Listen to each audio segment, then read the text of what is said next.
თუ კი იმერეთში იმეფებდა დარეჯან დედოფლის შვილიშვილი, ეს დარეჯან დედოფლის ვაჟებს დამატებით ძალას გაუჩენდა ქართლ-კახეთის ტახტისთვის ბრძოლაში.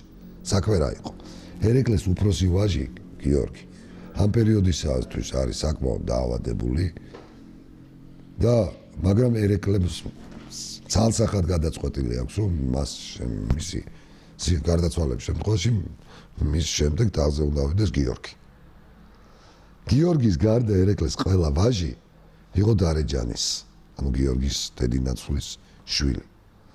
მათ შორის ყველაზე აქტიური იყო ერეკლეს იმ დროისთვის ცოცხლად დარჩენილ შვილთა შორის მესამე ვაჟი ვახტანგ არუმასხან ბატონიშვილი, რომელიც სხვა შორის უშვილო იყო, რომელსაც ჩაბარებული ჰქონდა არაგვის მართვა და ერთ-ერთ ძლიერ, ასე ვთქვათ, ჯარის გამომყვან არათუ პრინცად, არამედ ფეოდალად ითვლებოდა.